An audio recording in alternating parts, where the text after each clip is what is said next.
Bonjour à tous, tout d'abord. Je reconnais pas mal de noms dans la liste, mais pour ceux qui ne me connaissent pas, je suis Théo Tim, je suis spécialiste 3D au bureau de Clos Paris. Aujourd'hui, je suis avec ma collègue Lucille. Lucille va prendre en charge le chat, donc il y a une possibilité de poser des questions dans l'onglet de discussion qui est disponible sur la droite. Je vois que vous êtes déjà quelques-uns à dire bonjour. Donc voilà, très bien. Si vous avez des questions pendant cette formation, pour ceux qui ne seraient pas familiers avec le format de SkillUp que nous proposons, vous pouvez poser vos questions au fur et à mesure ici. Pour vous donner un peu de détails sur la session d'aujourd'hui, on va voir ensemble quelques fonctionnalités du mode animation de Clos. Je pense que la démonstration va être relativement courte. Il devrait y en avoir pour une vingtaine de minutes. Donc, ce qui nous laisse 20-30 minutes peut-être, ce qui nous laisse du temps ensuite pour quelques questions, voir d'autres points ensemble si vous le souhaitez. Hop. Donc, on va pouvoir commencer. Aujourd'hui, le sujet, c'est, comme je disais, des fonctionnalités d'animation. Donc, on va se familiariser avec l'interface d'animation de Clos et voir ensemble comment animer un personnage, animer un vêtement et appliquer des effets tels que le vent et changer la gravité. Ok, je vais masquer cela et puis on va pouvoir commencer. Donc là, je suis tout simplement dans un nouveau projet Default Modelist, donc un nouveau projet d'enclos. J'ai mis mon arrière-plan en gris. Pour ceux qui ne sauraient pas comment on fait cela, on peut en fait changer l'arrière-plan de la fenêtre 3D d'enclos en faisant un clic droit et Format 3D Background ou formater l'arrière-plan 3D, ce qui vous permet soit d'avoir l'arrière-plan dégradé comme il est par défaut d'enclos, soit de choisir de le remplir avec une couleur de votre choix. Ça ne fait pas partie du skill-up, mais c'est vrai que certaines personnes n'ont pas connaissance de cette fonctionnalité. Mais lorsque l'on travaille sur des vêtements blancs ou de couleur claire, par exemple, il est parfois difficile de les dissocier de l'arrière-plan dans la fenêtre 3D. Moi, je trouve ça plus calme aussi. Du coup, j'ai mis ça pour pas que vous soyez surpris avec la différence d'interface qu'il peut y avoir entre mon écran et le vôtre. Donc, pour commencer un projet, je vais commencer par ajouter un avatar. Dans ce cas, c'est un avatar que j'ai déjà personnalisé auparavant. J'ai simplement rajouté des bottes et des cheveux. Pour la personnalisation de l'avatar, dans le cas de l'animation, il y a quelque chose qui est assez important d'effectuer, c'est de désactiver les cheveux. Ça vous est sûrement déjà arrivé quand vous avez des cheveux plus longs ou quand vous travaillez sur une capuche, un élément qui vient recouvrir le cheveu de l'avatar clos. Le tissu interagit, se piège dans le maillage des cheveux et ça fait des simulations pas très réussies. Il est tout à fait possible de venir en fait désactiver cet élément. Donc en faisant un clic droit dessus, moi par défaut il était désactivé, donc je viens de le réactiver.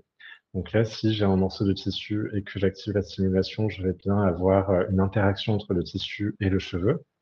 Si je souhaite éviter d'avoir cette interaction, je peux tout simplement faire un clic droit et désactiver l'avatar en étant sûr de n'avoir sélectionné que les cheveux, ce qui va me permettre de garder la coupe pour le rendu, mais de ne pas avoir d'interaction avec le tissu, que ça ne gêne pas en fait la simulation du vêtement. Pour ce qui est du styling, on va dire, de l'avatar, j'ai utilisé des éléments que j'ai trouvés sur Connect. Donc, vous êtes sûrement en partie du moins familier avec Connect. Vous avez le raccourci désormais ici qui vous permet de directement chercher des éléments gratuits et les ajouter à votre projet directement depuis Connect.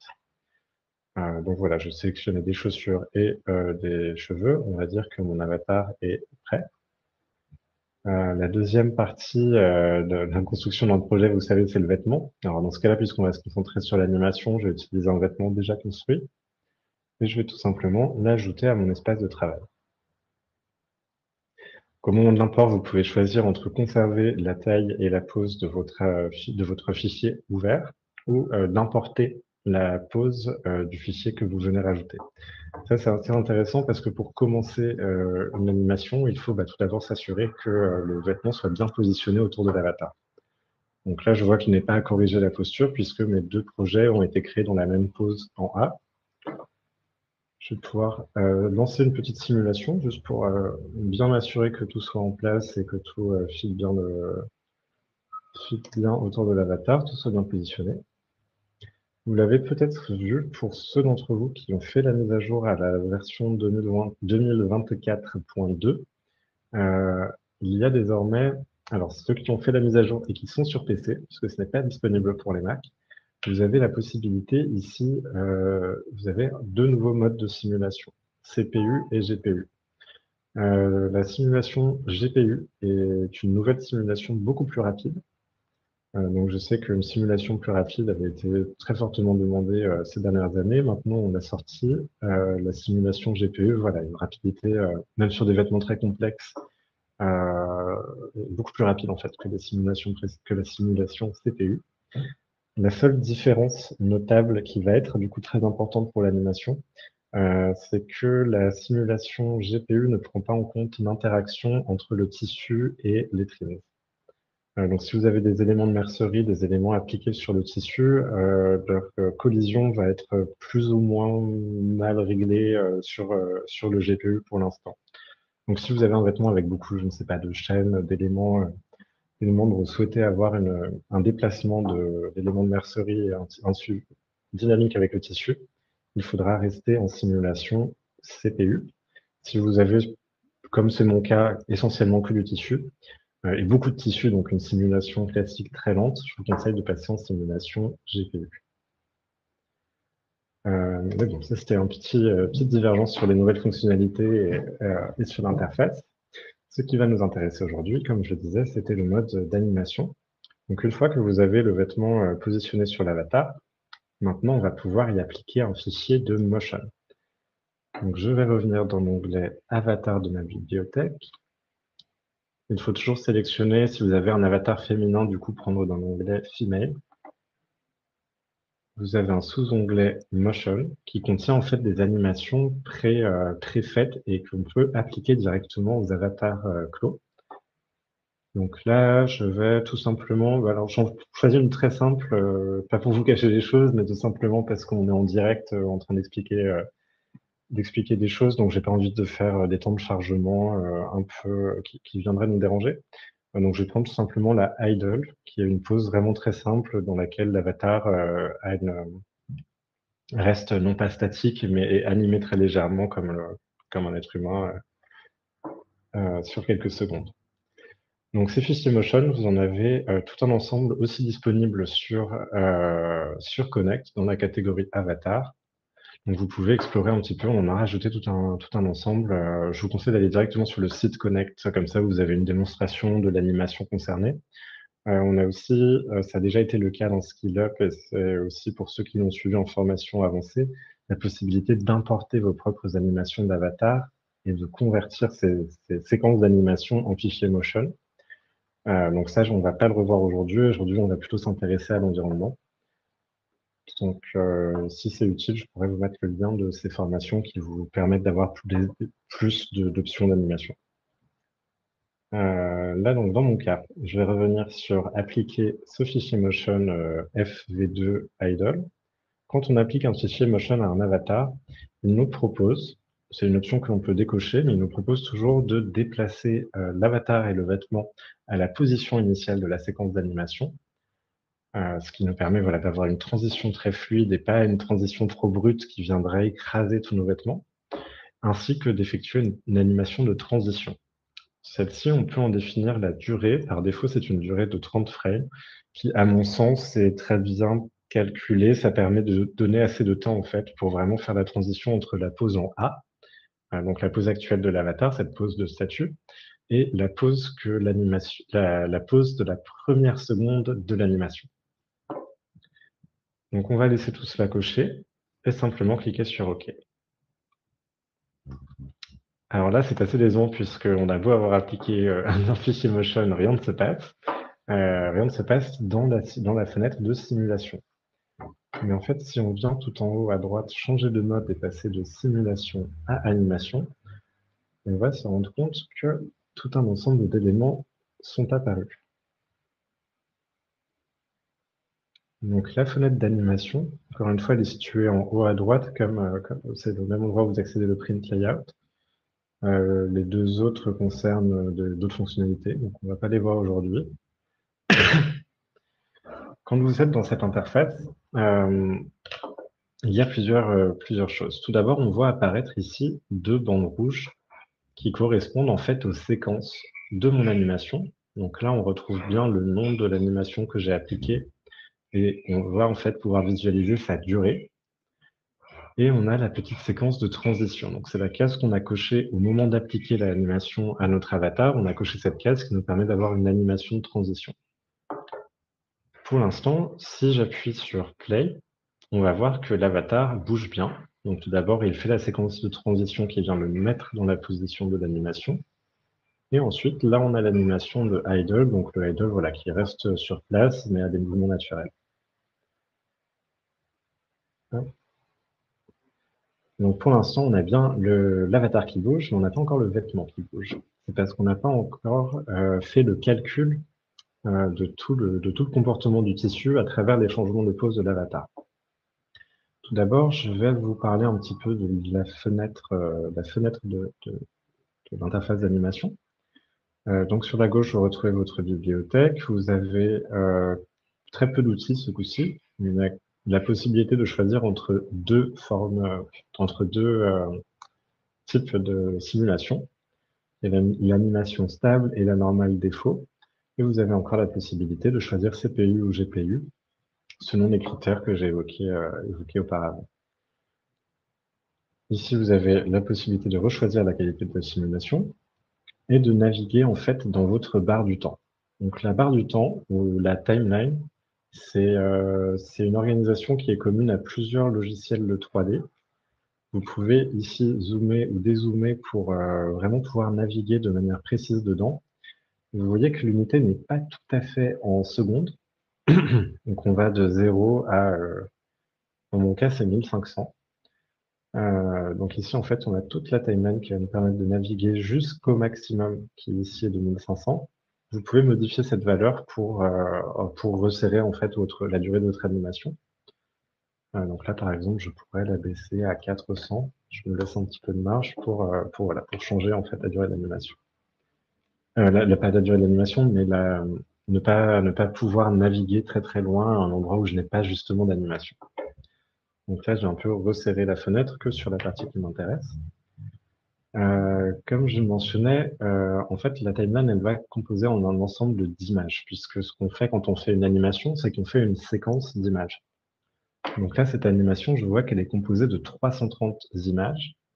Et ensuite, je vais pouvoir combiner cela en décidant que mon fichier final, mon MP4, ma vidéo, va contenir un certain nombre d'images par seconde, frame per second. Donc c'est comme ça qu'on fait des animations. C'est la même chose pour de l'animation 2D. On fait un certain nombre de dessins qui viennent se superposer les uns après les autres. Et en général, pour avoir une animation fluide, on conseille entre 30 et 50 images par seconde. Ça dépendra aussi vraiment de vos besoins. Plus vous avez d'images par seconde, plus le fichier, si la vidéo est longue, va être lourd.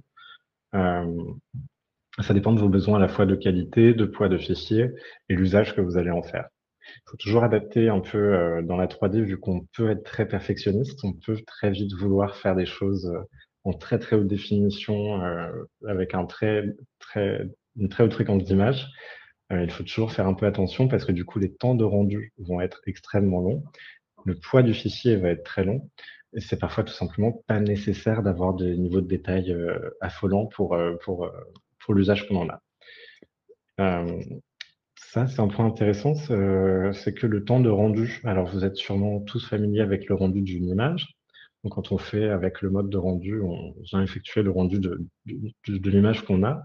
Éventuellement, vous avez pu faire des turntables, donc des 360 du produit. Dans ces cas-là, on vient rendre vraiment une image, donc le temps de rendu peut être de quelques minutes. Dans le cas d'une animation, en fait, il va falloir rendre 320 images à la suite. Donc, il va falloir multiplier le temps de rendu d'une image, mettons 3 minutes, par 330. Donc, on arrive en général, rendre une animation prend quelques heures. Faut en être conscient, c'est quelques heures pour lesquelles l'ordinateur va travailler, on ne va pas trop pouvoir s'en servir. Alors, là, je vais commencer. Du coup, pour l'instant, on a bien l'animation de l'avatar qui a été faite, mais on n'a pas encore l'animation du tissu. Pour ça, il suffit d'appuyer sur le bouton d'enregistrement sur la gauche et on va pouvoir avoir, en fait, ça va activer la simulation. Et là, on voit qu'il y a une nouvelle ligne qui est apparue, qui est la ligne Garment, vêtements, qui, elle, va enregistrer petit à petit. Donc là, en fait, ça nous fait image par image le calcul du comportement du tissu sur le mouvement de l'avatar. Donc là, l'animation est en train de se créer. Ceci, vous vous rendez compte du coup que le temps de défilement est un peu plus lent parce qu'à chaque fois, en fait, il vient, comme je disais, activer la simulation. Pendant que toutes les actions que vous allez faire dans la fenêtre 3D à ce moment-là vont être enregistrées dans le Garment. Vous pouvez tout à fait couper en cours de route l'enregistrement. Donc, comme je viens de le faire, là, j'ai coupé l'enregistrement en cours de route. Et mettons que vous ayez quelque chose qui se plie assez mal, un petit pli qui ne vous convient pas. Vous pouvez à ce moment-là réactiver la simulation que sur cette frame et corriger le tombé de votre vêtement. Vous pouvez aussi, et c'est ce qu'on va faire maintenant, ajouter du vent, par exemple. Donc là, on va faire une animation dans laquelle le vent se lève. Je viens dans mes Environment Display, je viens activer le Wind Control. Wind Control, ça va vous donner une petite icône avec voilà, une petite icône de souffle que vous allez pouvoir déplacer dans la fenêtre 3D. Alors, assurez-vous que la simulation est désactivée. Et on peut le déplacer avec les gizmos. Je vais lui donner une petite inclinaison vers le bas pour pas que tout s'envole dans tous les sens. On peut en fait, avec la petite flèche, donner la direction du vent. Le vent est assez malléable. On a plusieurs différents réglages avec lesquels on peut jouer. On a tout d'abord la direction. Et sur la droite, vous avez dans l'éditeur de propriétés la possibilité de l'activer ou de désactiver. Donc on peut garder ces marqueurs de vent désactivés pour s'en servir plus tard dans l'animation. Et vous avez aussi la force. Donc alors, par défaut, il y a une force de 1000 qui est très forte. Là, je vais le garder en force de 200 pour commencer, ou même 150. Et vous avez la fréquence et la turbulence qui vont permettre d'avoir un vent qui est plus ou moins continu. Si vous n'avez pas de turbulence, vous allez vraiment avoir comme un ventilateur Dyson, un truc avec vraiment un flux d'air. Si vous avez quelque chose avec beaucoup de turbulence, on peut aller jusqu'à 100, vous allez avoir un vent plus tumultueux, naturel, comme on trouverait en montagne, par exemple. Donc voilà, on a aussi la possibilité de venir régler de manière plus précise le positionnement du gizmo dans l'espace. Mais bon, moi personnellement, je trouve que le vent se fait très bien à main levée pour le positionnement. Hop. Donc là maintenant, si je reprends l'enregistrement de ma simulation, je vais avoir en fait une nouvelle simulation dans laquelle le vent, alors il est peut-être un peu faible, mais il devrait s'appliquer. Je viens l'augmenter.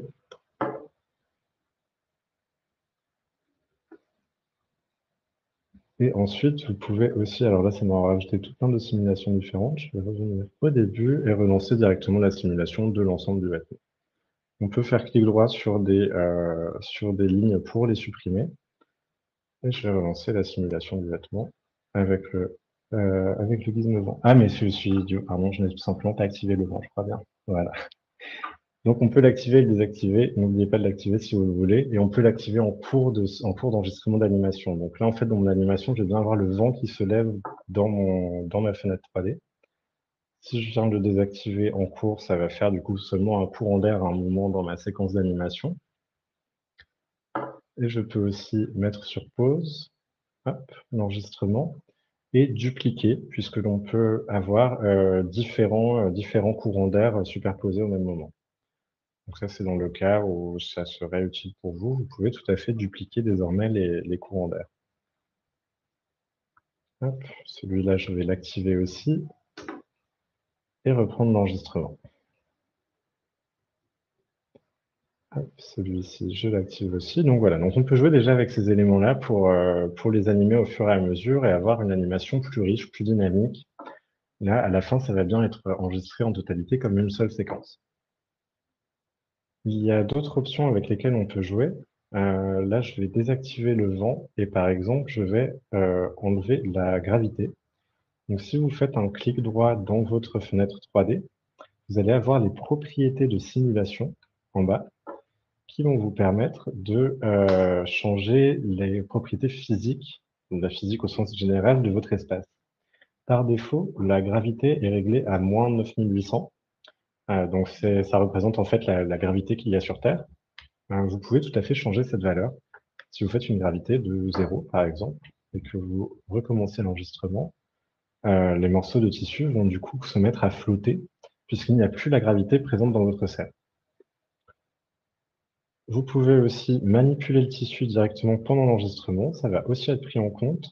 Faites simplement attention parce qu'en général, si vous faites ces mouvements-là, ça donne quand même quelque chose de très pincé, de plus ou moins réaliste. Il en va de même pour désactiver la gravité. Désactiver la gravité, c'est très intéressant si vous faites des simulations dans l'espace, des rendus un peu rigolos avec des choses qui flottent.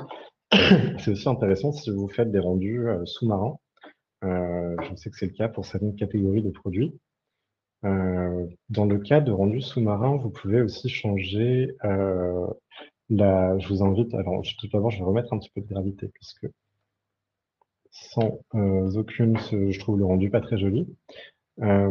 Si vous souhaitez faire des rendus sous-marins, vous pouvez aussi changer dans les propriétés du tissu, les propriétés physiques. Il y a une propriété qui s'appelle le damping, qui va être la manière dont le tissu réagit à l'air. Et donc cela peut être changé pour avoir quelque chose qui se rapproche de l'amortissement en fait que l'eau vient créer sur les corps. Donc voilà, il y a tout un ensemble d'éléments qu'on a rajouté petit à petit pour faire je vais y arriver, des animations plus dynamiques. Et vous pouvez tout à fait les superposer dans une même séquence. Je vais aussi préciser que, vous montrer comment faire des animations de caméra. Là, en fait, le point de vue pour le rendu, si j'ouvre le rendu maintenant, le point de vue de la caméra va être fixe. Ça va tout simplement être mon angle de vue actuel dans la fenêtre 3D. Si je souhaite animer ma caméra au fur et à mesure de mon animation, c'est aussi possible. On va pour cela placer ce que l'on appelle des keyframes, donc des images clés. Je reviens à mon point de départ. Je souhaite avoir un bon angle de vue pour mon point de départ. Je vais prendre quelque chose un peu de dos. Voilà, ça va être très bien. Ici, il y a 3 options pour gérer les déplacements de la caméra. Il y a tout d'abord la possibilité de placer ce qu'on appelle une image clé, donc une keyframe en anglais. Vous pouvez constater que ça nous a rajouté une ligne dans notre timeline d'animation qui concerne la caméra. Donc, je place ma keyframe, j'avance un petit peu sur ma ligne de temps. Je viens me déplacer dans la 3D et j'indique une nouvelle position de la caméra à cette keyframe-là. Et là, on voit qu'il y a une ligne bleue qui a été créée entre les deux. En fait, on n'a pas besoin de faire image par image la position de la caméra. On a simplement à définir à tel frame, donc à tel moment, on veut que l'angle de vue soit de telle manière. On ajoute une keyframe et ensuite Clo va venir les relier de manière fluide et agréable. Là, je vais placer une nouvelle keyframe et puis on va voir le résultat de cela juste après. Alors là, j'ai pas simulé le tissu après ça, donc je vais m'arrêter là. Mais on voit bien d'ailleurs que l'animation de l'avatar va jusque là. L'animation du vêtement n'a été enregistrée que jusqu'ici. Donc si je vais plus loin dans la timeline, en fait, j'ai que l'animation de l'avatar, mais je n'ai pas encore l'animation du tissu. Il va falloir que je vienne les enregistrer. Ah. Donc là, je vais placer une dernière keyframe par là. C'est un peu aléatoire, on va voir ce que ça donne après. Maintenant, si je reviens au début de ma timeline et que j'appuie sur Play, j'appuie pas sur Enregistrer pour pas avoir à recalculer tous les drapés. Mais si j'appuie sur Play, on va pouvoir visualiser du coup l'animation du vêtement, telle qu'elle a été enregistrée, et l'animation de la caméra.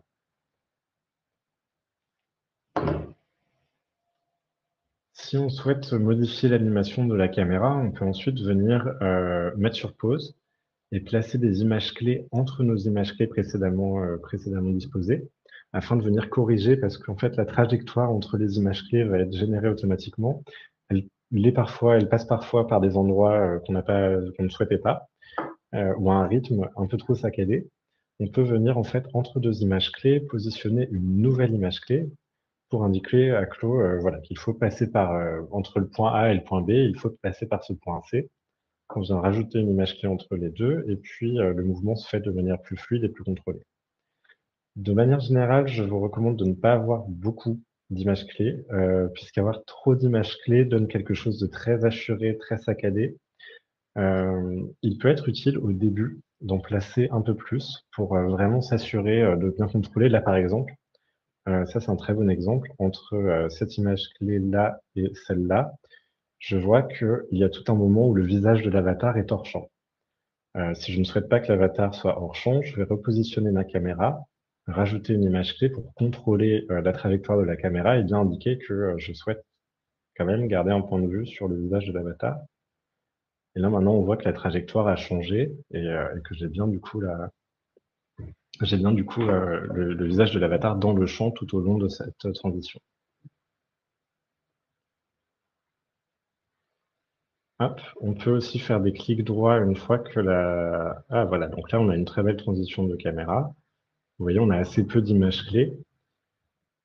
On peut aussi tout simplement faire des clics droits sur des images clés déjà existantes pour les supprimer. Comme je disais, vous allez souhaiter en avoir assez peu. Vous pouvez en mettre au début un petit peu plus pour donner vraiment la forme de votre trajectoire. Et ensuite, une fois que la forme de la trajectoire est définie, vous pouvez en supprimer. En général, la trajectoire se conserve assez bien selon sa forme précédente. Hop. Et ici, ce que je devais vous montrer l'autre. Donc voilà, en soit, on va... ça, c'est euh, les différentes fonctionnalités de la fenêtre d'animation. Vous avez aussi la possibilité de changer les propriétés de la caméra peuvent être animées. Donc on peut faire un clic droit les propriétés de caméra et on peut venir changer par exemple le fil comment on appelle ça, la profondeur de champ en français. Donc la profondeur de champ qui va permettre de donner des effets fisheye notamment. Donc l'effet fisheye qui vient déformer comme ça. Ça, c'est un effet qui est beaucoup utilisé en photographie de mode. Vous pouvez jouer avec les différentes profondeurs de champ et venir animer aussi ces fonctionnalités. Donc, si je viens ici rajouter une nouvelle keyframe sur laquelle j'aurai un angle à 45 avec beaucoup de fisheye, par exemple, c'est quelque chose qu'on va pouvoir animer d'une caméra à l'autre. Là, par exemple, je la mets ici, je crée une nouvelle keyframe, et normalement, on a bien la transition entre les deux. On va voir ce que ça donne. Alors, on est sur une zone où j'ai pas d'animation du vêtement, donc l'avatar va passer à travers. Mais on a bien la transition vers une caméra grand angle qui vient ensuite se zoomer, euh, comme je l'ai effectué auparavant. Donc, jouer à la fois avec la position de la caméra, mais aussi avec ses propriétés, va vous permettre d'obtenir un rendu très cinématique. Et vous pouvez comme ça aller assez loin. L'onglet d'animation de Clos est de plus en plus détaillé. On peut en fait désormais, auparavant, on conseillait aux gens de vraiment juste simuler le comportement du tissu, d'exporter cette animation vers d'autres logiciels plus dédiés en fait tout simplement à l'animation, comme Blender, Unreal Engine, Cinema 4D.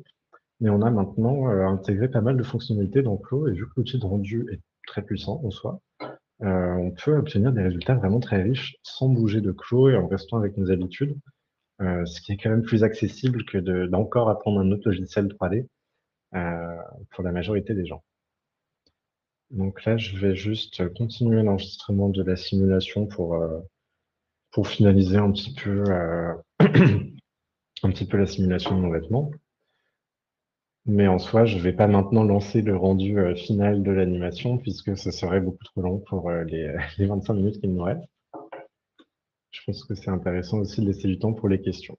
Donc là, si on récapitule ce qui a été fait dans ce projet, il y a à la fois l'animation de l'avatar, l'animation du vêtement sur l'avatar, et ensuite l'animation de la caméra et de ses propriétés, ainsi que activer du vent, et puis il y a un moment où on a joué avec la gravité. Bon, je me rends compte que c'est pas très joli dans ce cas d'animation, mais c'est pas grave, au moins vous l'aurez vu. Ça demande un petit peu plus d'affinement, là c'est une démonstration en live, on n'est pas encore dans les détails. Maintenant, je voulais voir avec vous comment faire le rendu de cette animation. puisqu'une fois qu'on l'a effectué ici, alors c'est très gentil, mais là, on est pour l'instant encore dans le clos.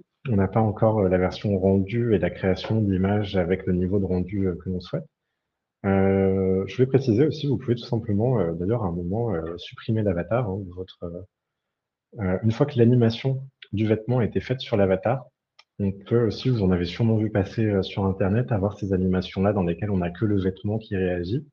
Et on est venu tout simplement cacher l'avatar. Donc ça se fait avec majuscule A, ou supprimer carrément l'avatar, qui va permettre d'obtenir ces rendus-là qui sont assez séduisants en général.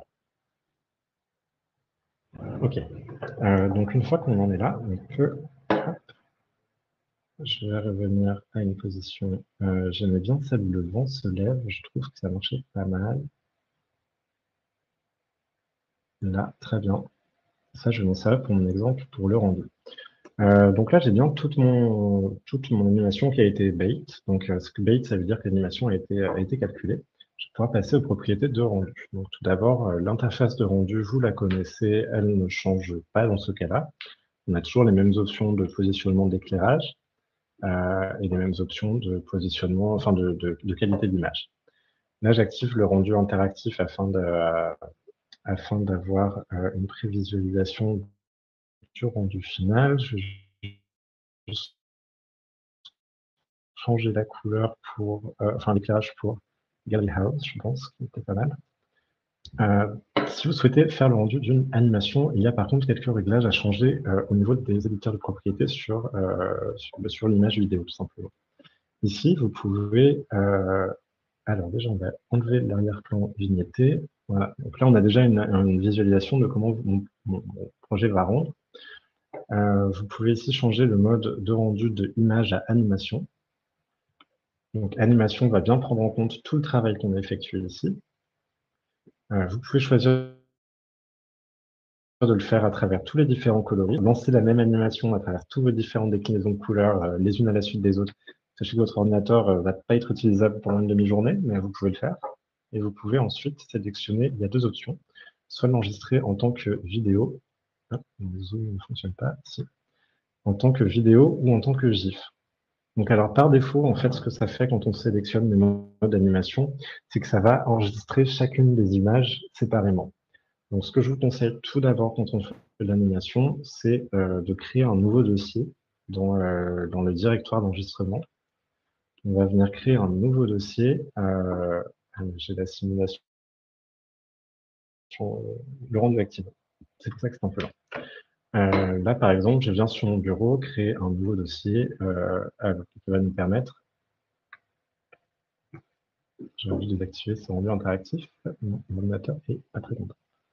Donc en fait, je vous conseille, pour revenir à ce que je dis, de créer un nouveau dossier dans votre directoire que vous allez appeler animation, puisqu'en fait, dans ce dossier, ça va venir enregistrer chacune des 360 images qui composent votre animation. Est-ce qu'on entend encore ce que je dis ici? Ah oui, d'accord. C'est juste que mon ordinateur a frisé. Donc là, vous pouvez, voilà, comme je disais, créer un nouveau dossier et vous assurer d'avoir un directoire net.